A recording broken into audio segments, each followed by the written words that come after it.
MikeRatner.com, January 4th, 2023. Beginning of the new year.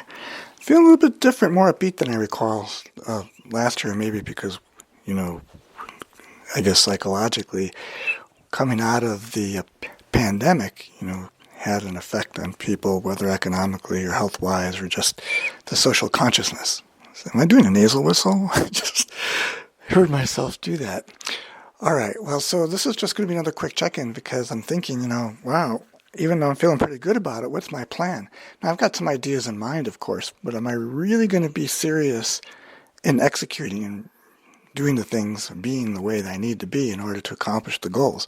So maybe you have the same challenge, or maybe you're not thinking too much about your goals. Maybe it's not even the new year for you by the time you're listening to this. But for those of you that I'm sharing this with, and I'll post this on as part of the podcastchannel.com project, it is sort of, I just heard the whistle again. I don't know where that is. Maybe it's part of the New Year thing. Anyway, there's something here that, I want to sort of talk about and then embellish in future talks. So yesterday, I just quickly doing an estimation of where I want to go with my goals for the new year. Talked about really wanting to get published and reflecting on a goal that I had back in 2021 about writing a book called The Grand Tour. So the Grand Tour would be of my ideas, and that way would sort of put them in sort of brief summary of what they are and how they connect. And I talked about the metasphere creation, which is the atmosphere, the social climate, the times we live in, and people think about certain times in the past, whether the Roaring 20s or the 1960s, depending on how you reflected on it, civil rights or anti-Vietnam War protests, or just coming of age or loving the music of the time. There's a reflection on something, and it creates a certain feeling or a certain sense of things that informs the space, you could say, between us or what we're feeling in our part of the world, which could be your immediate circumstances, family, friends, community. And it could take place in different areas or arenas, which would be maybe in your professional life, so it's at work, related to your career, family, how you intersect with family and friends, and giving back to the community. You get the idea, and maybe those people who you might hang out with or do your workouts with, whatever.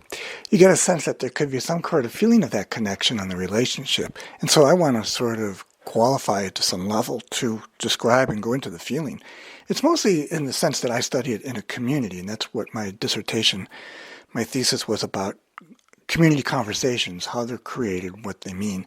So it's deliberative discourse related in my instance to how we're socially interacting. So it's also about our democracy in the way that we're democratic between us and we can talk, but also it's a reflection on a larger scale of what's going on in society. So it's interesting. That's a whole other dimension. You can check that out at communityconversations.com. But related to the Grand Tour book idea is really sort of, well, how do you explain it? And break it down in simple terms where we start with this metasphere, this atmosphere we have between us, and how we can better inform it from a whole brain perspective, and where it's desirable from all the contributors or those that want to participate and be a part of it, because you're welcome. It's got the REC formula: warm and welcoming, real and right, and making it easy. And there's a conductivity here that's really considerate to where you are and how things are between us. And in this way, we create some great company, and the results are really kind and kinetic in the way that we can better connect. So that's the goal. So this could be something here. So really, it was just sort of going to be a quick surmise about where things are at with this project, but that's where I'm starting off. So I need to create sort of a schedule, so I'm regularly writing and also connecting with, social philosophy type journals, maybe the fringe of sociology and psychology. You could check out my prions writing, so with prize on people, PRYONS.com, prions. So I want to get published this year. That's part of the goal. And so the Grand Tour might be a great way to sort of bring it all together in whatever context I can, and reach out to journals and potential publishers to get it out there. Otherwise, I got to do it myself on Kindle or something. But really be clear on that. But again, now looking at, further out and where I'd love to be able to teach and lecture, maybe create a course around these ideas, create a self-liberation movement, selflib.org, that you have sort of an impetus here that has a long-range goal, a vision, the MVP, that we're really clear about our mission, what we're making, whether it's making it up or what. But the mission here and the vision and having a sense of purpose and really living it with passion is about not just chasing after your goals, but understanding success as a journey. So it's along the way that we ought to experience and appreciate this moment and utilize it for its maximum potential. So if that interests you, and you're going to get back to the subject of my goals, but for yourself, you might want to check out newyearsuccess.com. I just reposted an old video kicking off the new year. Few of my friends have watched it. Some have seen it before, but I mean, in general, this is available. So someone who is curious about how they can maximize potential, and looking at New Year as a period of time and making the New Year as a marker, it's something to inspire you and get you motivated. newyearsuccess.com. And again, I'm MikeRatner.com. What am I doing here? Well, my other goals is I want to start a podcast channel.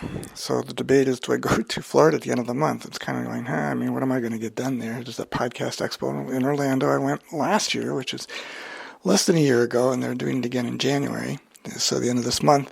And it would be good to network and just be a part of things and get back out to Florida because it's January in the Midwest, where I am in Wisconsin. What am I doing here? So it's kind of like, that would be something to kind of make happen. But certainly, getting the family out and about next break we can. Last year we went to New Orleans in February. Having some family time is also part of the goals. And if I can intersect the two, where the goal last year in going to New Orleans was to kind of kick off the podcast channel then and there a year ago. So this idea has been going on for about a year and a half now. And of course, some new tools need to be integrated in software that I got to get going and actually start making more recordings like this to make an actual podcast, and appreciate your interest in sharing and maybe participating. That way we can be productive and make some programs, produce some programs. And it could be on a wide range of topics. People ask, what's the podcast about? Well, it's a podcast channel, so there'd be many, and just not mine, perhaps yours. So you can reach out to me that way as well. So givenyoupodcastchannel.com and MikeRatner.com and Prions.com. The last bit of writing I did was about I go, a new concept. Instead of ego, it's the I go, where I go in my mind. Because it's amazing that when we picture ourselves and imagine and fantasize that entity, the object of I am in that image, we haven't given it a name because it's not really just yourself, it's a perception of yourself. So I call it an I go. And you can check out that writing at igoism.com, igoism.com. Yeah, the I go. So again, getting back to getting published, launching the podcast channel, interacting, having more friends, family, quality interaction into the new years could be related to all of this as well, and new endeavors. Doing the common things everybody wants to do is make it a better year everywhere, in every way you can, whether it's health and wealth, and having this perspective in my world of wanting to give back and really utilizing this time more appreciatively, because God knows how much we've got left of whatever it is that we have as a resource. So if we can better utilize it and express it, take it to the next level, that seems to me a good goal and a great outcome to achieve. It may take you longer than a year. Some people will accomplish something in a month that's really quite amazing. Others may take a millennium, another one. You'll come back and complete it, which is great.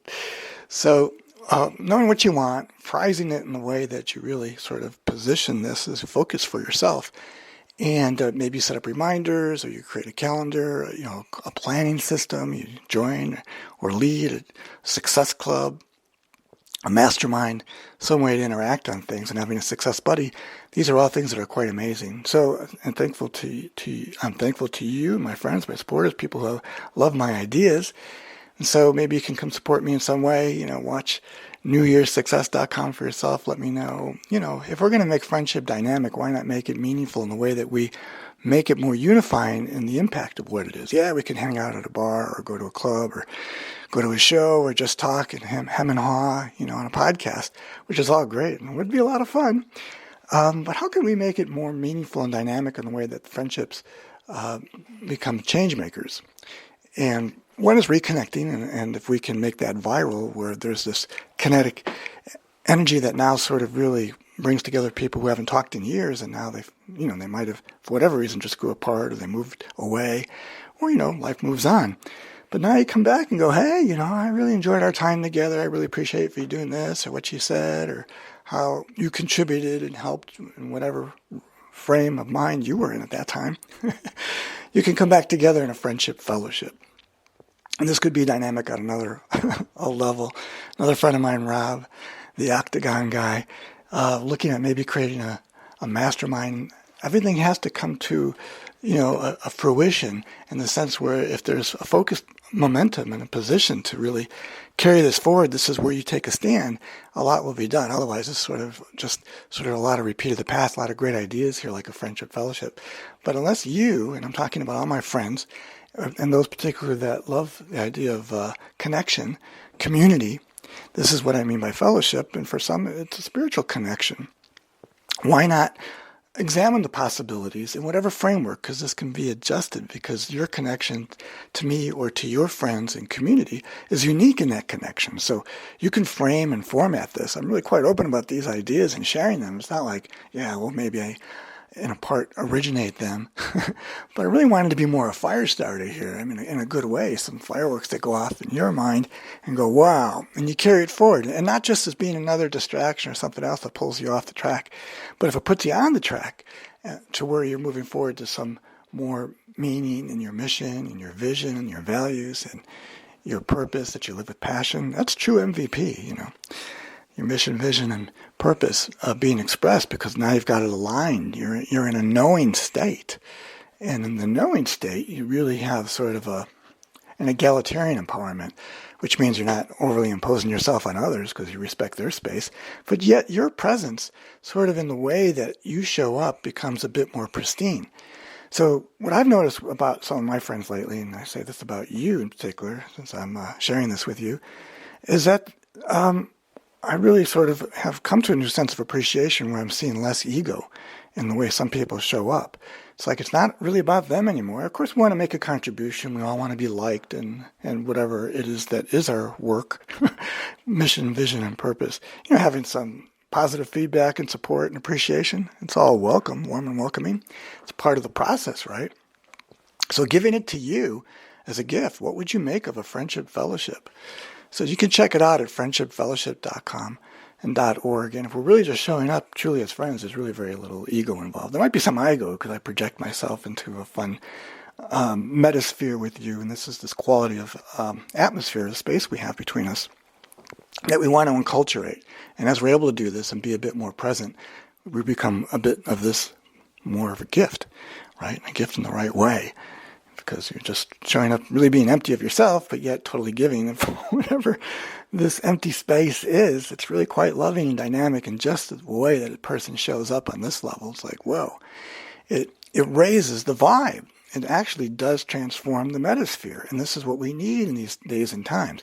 We could come into it with some story of the past that was given to you or formatted or machination, as Guy Finley would say, sort of manufactured in sort of a dismal way. So we may have experienced these things, but do we want to pass it on like a communicable dis-ease? No, it sort of ends with you. Shake it off and then come to the present moment as a gift, and where you can just tune in, and that's really all it's being requested, is to be present in the here and now. You can find some gratitude, a little bit perhaps, some appreciation. Just take a breath. Be empty of the TWA, thoughts, quality of the words you're using, actions, how you're actualizing things. A bit more gap, right? A bit more space between these things is appreciated. Particularly if it becomes a sacred space. When we begin to honor it, it's just a natural way of being. There's nothing manufactured anymore. It's coming from source. It's springing up like a geyser. It's heartfelt. That's what you tap into. It's just nature, right? Right? In its purest form, right? It's empty. Without agenda. It is what it is. So we can appreciate things on this level. You come to fruition of what this present moment offers, and it's channeled through you because you're tapped into this source. Third